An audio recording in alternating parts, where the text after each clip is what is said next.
प्रधानमंत्री नरेंद्र मोदी ने भारतीय संस्कृति के अंतर्निहित मूल्य सेवा के सिद्धांत पर बल दिया। स्वयं सेवकों से समाज की बेहतरी के लिए राष्ट्र निर्माण में योगदान देने को कहा।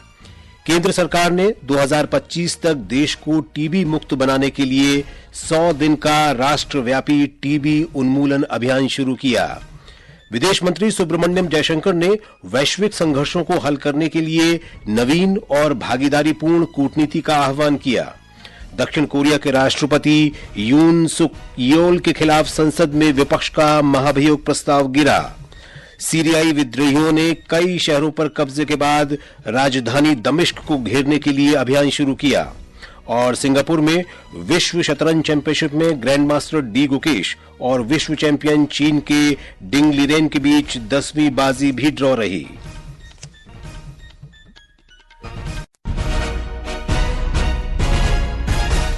समाचार संध्या के साथ मैं विशाल शर्मा।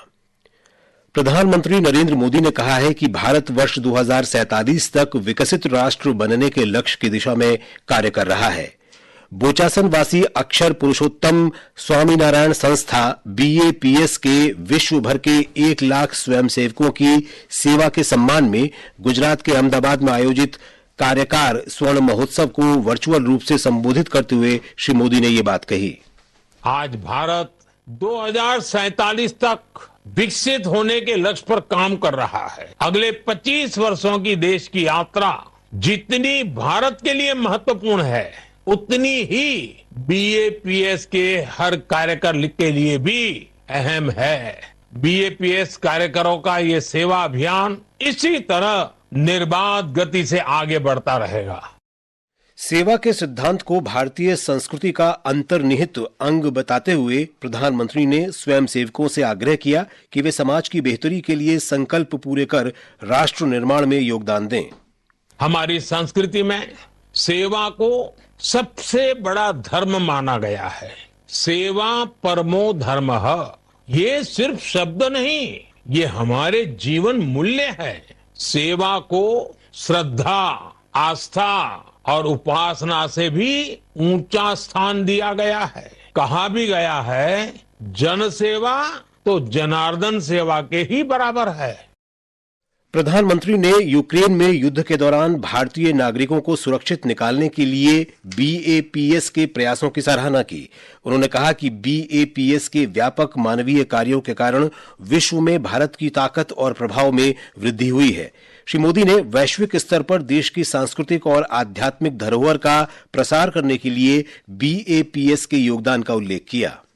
BAPS के कार्यकर दुनिया भर में सेवा के माध्यम से करोड़ों लोगों के जीवन में परिवर्तन ला रहे हैं और समाज के अंतिम छोर पर खड़े व्यक्ति को सशक्त कर रहे हैं।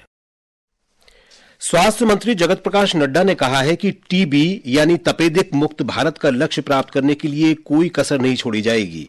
श्री नड्डा हरियाणा के पंचकूला में 100 दिन के टीबी उन्मूलन अभियान की शुरुआत करने के बाद कहा कि वर्ष 2025 तक देश को टीबी मुक्त बनाने में ये अभियान मील का पत्थर साबित होगा। एंड टीबी समिट जो 2018 में किया गया, उसमें हम लोगों ने एलिमिनेशन को 2025 साल रखा गया। स्वास्थ्य विभाग ने पूरी तत्परता के साथ इस एंड टीबी के प्रोग्राम को लड़ाई लड़ी। टीबी मुक्त भारत को प्रधानमंत्री मोदी जी का जो लक्ष्य है उसको पूरा करने में कोई कसर नहीं छोड़ेंगे और सस्टेनेबल डेवलपमेंट गोल्स के पहले उसको हम पूरा करेंगे। प्रधानमंत्री नरेंद्र मोदी ने कहा है कि तपेदिक से अधिक प्रभावित जिलों पर विशेष ध्यान देने के साथ 100 दिन के विशेष अभियान की शुरुआत से तपेदिक के खिलाफ देश की लड़ाई और मजबूत हुई है।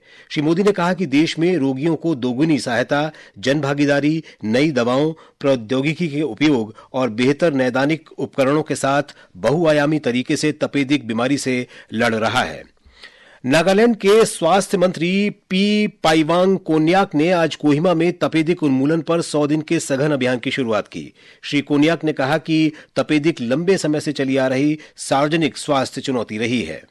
ये समाचार हमारी वेबसाइट www.newsonair.gov.in और हमारे न्यूज ऑन AIR ऐप पर भी उपलब्ध हैं। आसमान में एक खास सी आवाज है, एक ऐसी गूंज जो हर भारतीय के दिल में बसी है। हर बार जब हम वर्दी पहनते हैं तो एक वादा करते हैं इस देश से और हर उस दुश्मन से जो हमारी तरफ देखता है कि हम तैयार हैं, हम यहाँ हैं और जब तक हम यहाँ हैं आसमान में तिरंगा लहराता रहेगा। भारतीय वायुसेना के आवेदन 2 दिसंबर से 31 दिसंबर तक खुले हैं। रजिस्टर करें और बने भारतीय वायुसेना में अफसर। अधिक जानकारी के लिए लॉग ऑन करें careerairforce.nic.in पर। समाचार संध्या में आपका फिर स्वागत है। विदेश मंत्री सुब्रमण्यम जयशंकर ने वैश्विक संघर्षों को हल करने के लिए नवीन और भागीदारीपूर्ण कूटनीति का आह्वान किया है। यूक्रेन संघर्ष का उल्लेख करते हुए विदेश मंत्री ने कहा है कि भारत के कूटनीतिक प्रयास दोनों ओर के नेताओं के साथ हैं। दोहा फोरम में उन्होंने कहा कि इस मुद्दे पर संवाद की आवश्यकता है। We have always held to the view that this war is not going to be solved on the battlefield. At the end of the day, people are going to return to some kind of negotiating table, the sooner the better. And our effort has been to facilitate that to the extent possible. उपराष्ट्रपति जगदीप धनखड़ ने युवाओं से वर्ष 2047 तक भारत को विकसित राष्ट्र बनाने का लक्ष्य प्राप्त करने में अपनी भागीदारी सुनिश्चित करने को कहा है। बिहार के मोतिहारी में महात्मा गांधी केंद्रीय विश्वविद्यालय के दीक्षांत समारोह में उपराष्ट्रपति ने कहा कि इस लक्ष्य को प्राप्त करने के लिए प्रत्येक व्यक्ति का योगदान महत्वपूर्ण है। हर किसी को योगदान देना पड़ेगा। विकसित भारत के लिए प्रति व्यक्ति जो आय आज है उसमें 8 गुना बढ़ोतरी होनी है। अक्सर लोग मुझे कहते हैं कि इसमें नागरिक क्या करें। प्रधानमंत्री जी का एक आह्वान था, एक पेड़ मां के नाम, मैंने भी लगाया। ये एक व्यक्ति का करते हैं, पर 140 करोड़ लोग जब ऐसा करेंगे तो कितनी बड़ी क्रांति आएगी। अल्पसंख्यक कार्य मंत्रालय के अंतर्गत राष्ट्रीय अल्पसंख्यक विकास और वित्त निगम ने उद्यमिता के माध्यम से हाशिए पर आ रहे समुदायों को सशक्त बनाने के लिए Dalit Indian chamber of commerce and industry के साथ एक समझौता ज्ञापन पर हस्ताक्षर किए हैं। अल्पसंख्यक कार्य मंत्री किरेन रिजिजू ने बताया कि अल्पसंख्यकों और हाशिए पर रह रहे समुदायों के लोगों को इस समझौता ज्ञापन के अंतर्गत वित्तीय सहायता प्रदान की जाएगी। इस एमओयू के तहत जो हमारे माइनॉरिटीज के लोग, दलितों में, आदिवासी में और कई जो वर्ग हैं जो माइनॉरिटी कम्युनिटी के जो कमजोर वर्ग है, उसको आर्थिक सहायता दे करके उसको हम एंटरप्रेन्योरशिप के दिशा में कैसे ले जाना है। और प्रधानमंत्री मोदी जी ने जो फाइनेंशियल इंक्लूजन का बात जो कही है, वो छोटे छोटे वर्ग के लोगों को फाइनेंशियली हम कैसे समर्थन दे करके उसको हम आगे बढ़ाएं, इसके लिए ये पहल है। केंद्रीय मंत्री मनसुख मांडविया ने हॉर्नबिल महोत्सव को एक भारत श्रेष्ठ भारत का जीता जागता उदाहरण बताया है। उन्होंने कहा कि इसके माध्यम से अलग अलग राज्य और संस्कृतियां एक साथ मिलकर आपसी समझ को बढ़ावा देती हैं और एक दूसरे की पूरक बनती हैं। कोहिमा में डॉक्टर मांडविया ने कहा कि हॉर्नबिल महोत्सव के जरिए लोग नागालैंड की जीवंत संस्कृति का आनंद लेते हैं। पूर्वोत्तर भारत की विविध संस्कृति को दर्शाते हुए नई दिल्ली के भारत मंडपम में अष्टलक्ष्मी महोत्सव का आयोजन किया जा रहा है। 3 दिन के इस महोत्सव में 250 से अधिक शिल्पकार 34 जीआई टैग उत्पादों सहित अनूठे हस्तशिल्प, हथकरघा और कृषि तथा बागवानी उत्पादों का प्रदर्शन कर रहे हैं। एक report.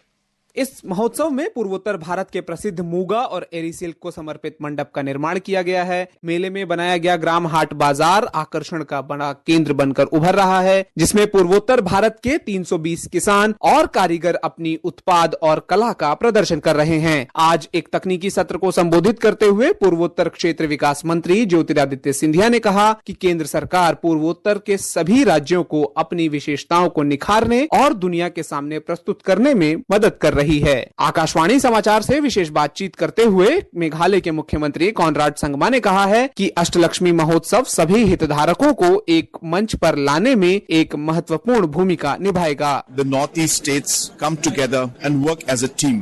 And it's very, very crucial for donor ministry to play that facilitation role of bringing us together and making sure that we work together as a team. So therefore, it's a great initiative. Ashtalakshmi महोत्सव न केवल क्षेत्र की सांस्कृतिक सुंदरता को प्रदर्शित कर रहा है, बल्कि आर्थिक अवसर भी उपलब्ध करा रहा है। आदर्श के साथ सकलैन अख्तर, आकाशवाणी समाचार, दिल्ली।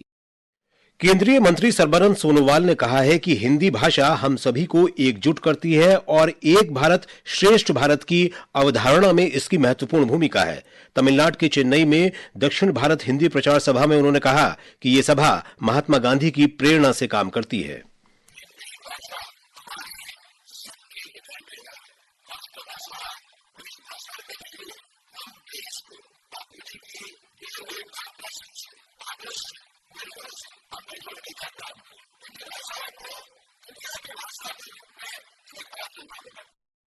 ये समाचार आकाशवाणी से प्रसारित किए जा रहे हैं।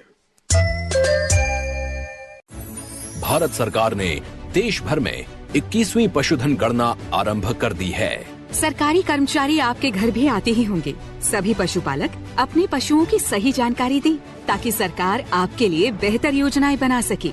याद रहे, अक्टूबर 2024 से फरवरी 2025 की 21वीं पशुधन गणना में पोल्ट्री, पालतू पशुओं और आवारा पशुओं की कुल 219 नस्लों का डेटा संग्रह किया जा रहा है।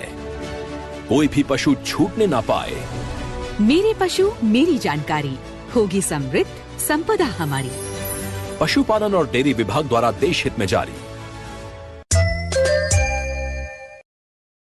दक्षिण कोरिया के राष्ट्रपति यून सुक येओल के खिलाफ आज सदन में विपक्ष का महाभियोग प्रस्ताव गिर गया। राष्ट्रपति के नेतृत्व वाली पार्टी ने मतदान के समय कार्यवाही का बहिष्कार किया।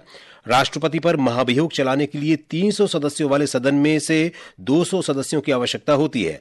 महाभियोग प्रस्ताव लाने वाली विपक्षी पार्टियों के कुल 192 सदस्य हैं। महाभियोग प्रस्ताव बिना मत विभाजन के ही गिर गया। विदेश मंत्रालय ने भारतीय नागरिकों को फिलहाल सीरिया की यात्रा न करने की सलाह दी है। मंत्रालय ने सीरिया में भारतीय नागरिकों से राजधानी दमिश्क स्थित भारतीय दूतावास के संपर्क में रहने को कहा है। लोगों को तुरंत सीरिया छोड़ने की सलाह भी दी गई है। इस बीच सीरिया के विद्रोहियों ने राजधानी दमिश्क के भीतरी हिस्से में अभियान शुरू करने की घोषणा की है। यह हिस्सा सरकार के कब्जे में है। इससे पहले विद्रोही आसपास के शहरों पर कब्जा कर चुके हैं। यूनिफाइड पेमेंट्स इंटरफेस यूपीआई ने देश में वित्तीय लेन देन के तौर तरीकों को बदल कर रख दिया है। एक अध्ययन open banking and digital payments implications for credit access के अनुसार यूपीआई ने लगभग 30 करोड़ लोगों और तकरीबन 5 करोड़ कारोबारियों को डिजिटल लेन देन के लिए सक्षम बनाया है। प्रधानमंत्री नरेंद्र मोदी ने कहा है कि सशस्त्र सेना झंडा दिवस देश के साहसी सैनिकों की वीरता, दृढ़ संकल्प और बलिदान को सम्मान देने का दिन है। उन्होंने लोगों से सशस्त्र सेना झंडा दिवस कोष में योगदान देने का भी आग्रह किया। रक्षा मंत्री राजनाथ सिंह ने इस अवसर पर सशस्त्र बलों के साहस, वीरता, धैर्य और बलिदान को नमन किया। सशस्त्र सेना झंडा दिवस हमें यह संदेश और साथ ही यह अवसर भी देता है कि हम सेवानिवृत्त सैनिकों, उनके परिवारों और वीर नारियों के प्रति अपनी जिम्मेदारियों को निभाएं कि हमारे जो सेवानिवृत्त सैनिक हैं अथवा उनका जो परिवार है, उनके बच्चे हैं, उनके कल्याण के लिए सरकार अपने स्तर पर हर वह कदम उठा रही है। हम उनकी शिक्षा, चिकित्सा और इसी प्रकार की अन्य आवश्यकताओं की पूर्ति के लिए सदैव प्रयासरत रहते हैं।